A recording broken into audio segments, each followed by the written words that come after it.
সেই নারী উদ্যোক্তা লাইভে এসে অশালীন ভাষায় অঙ্গভঙ্গি করে অকথ্য ভাষায় গালিগালাজ করে আমাদের সম্পূর্ণ মিডিয়া ইন্ডাস্ট্রি এবং সামাজিক যোগাযোগ মাধ্যমকে তিনি লাইভে এসে সরাসরি বলেছেন যে ব্র্যান্ড প্রমোটারদেরকে ব্র্যান্ডের মালিকরা টাকা দিয়ে ভাড়া করে কিনে এনে চাকরের মতো খাটায়। যে আমরা সামাজিক যোগাযোগ মাধ্যমে আর কোনো ভালো কাজ করব না, আমরা ঝগড়াঝাটি করব, গালাগালি করব, বুলিং করব, অশালীন ভাষা ব্যবহার করব, অঙ্গভঙ্গি করব, তাহলেই কেবলমাত্র আমাদের প্রচার প্রসার হবে, ভিউ হবে, আমরা ভাইরাল হব। এই এলিগেশনসটা এসেছিল ফ্লাইটেক্স এভিয়েশন এবং হেলিকপ্টার জোরপূর্বক নিয়ে ফটোশুট এবং কনসেপ্ট চুরি, সেটা নিশ্চয়ই আপনারা ইতিমধ্যে ক্লিয়ার হয়ে গেছেন এবং সকল এভিডেন্সের যে হার্ড কপি সেগুলো আপনাদের কাছে আমরা দিয়ে দিব, আপনারা সেগুলো প্রোভাইড করে সেগুলো দিয়ে নিউজ করতে পারবেন।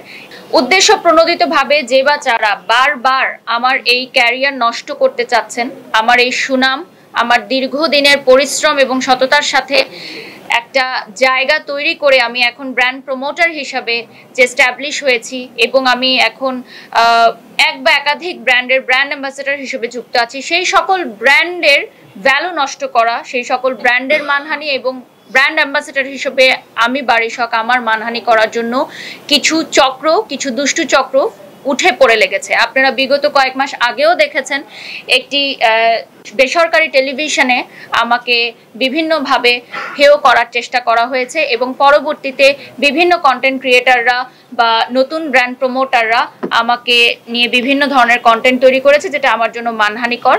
এমনকি তারা আমাকে বয়কটেরও ডাক দিয়েছিল।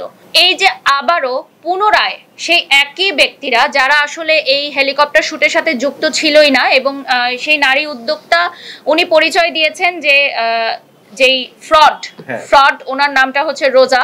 আমি ওনাকে ফটোশুটের দিন ওনার সাথে আমার দেখাও হয়নি, কিন্তু প্রেস কনফারেন্সে মিথ্যা অভিযোগ দেওয়া হয়েছে যে আমি ওনার সাথে খারাপ ব্যবহার করেছি। যেই মানুষটার সাথে আমার দেখা হয়নি এবং ওখানে দুইজন সাংবাদিক উপস্থিত ছিলেন, আমি ঠিক জানি না ওনাদের নামটা, ওনারা নিজেরা রাজসাক্ষী যে আমার ওনার সাথে ওই দিন ফটোশুটে দেখা হয়নি।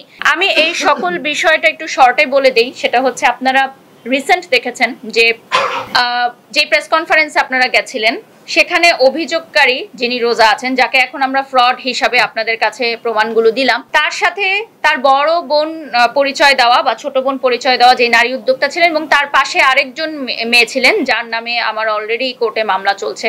তো এই তিনজন মিলে উদ্দেশ্য প্রণোদিতভাবে আমার নামটি ব্যবহার করে আমাকে হেয় প্রতিপন্ন করার চেষ্টা করেছেন এবং পরবর্তীতে সেই নারী উদ্যোক্তা লাইভে এসে অশালীন ভাষায় অঙ্গভঙ্গি করে অকথ্য ভাষায় গালিগালাজ করে আমাদের সম্পূর্ণ মিডিয়া ইন্ডাস্ট্রি এবং সামাজিক যোগাযোগ মাধ্যমকে আমি জানি না এটা কোন ভাষা ব্যবহার করতে হয়, সকল নারী জাতিকে অপমান করেছেন। একজন মা হিসাবে আমার বডি শেমিং করেছেন। 2025 সালেও এসে আমাদেরকে বডি শেমিং এর মতো জঘন্য বুলিং এর শিকার হতে হয়েছে।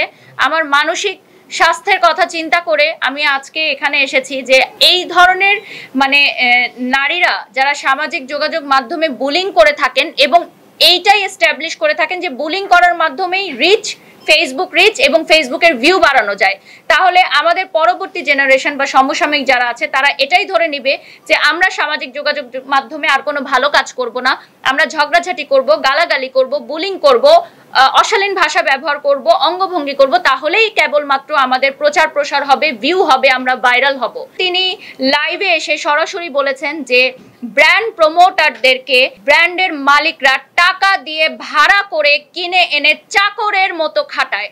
চাকর শব্দটা তিনি উচ্চারণ করেছেন এবং বলেছেন যারা মডেল, যারা নায়িকা, যারা ব্র্যান্ড প্রমোটার, তাদেরকে ভাড়া করে টাকা দিয়ে নিয়ে এসে চাকরের মতো খাটানো হয়। তার মানে কি আমরা যারা আছি এখানে উপস্থিত আমরা সবাই চাকর? যারা জব করছেন তারা সবাই বসের আন্ডারে চাকরের মতো খাচ্ছেন টাকার বিনিময়ে? একজন মাকে বডি শেমিং করা হয়েছে, সম্পূর্ণ ব্র্যান্ড প্রমোটার সেক্টরকে ধূলিসাৎ করার জন্য ষড়যন্ত্র করা হচ্ছে।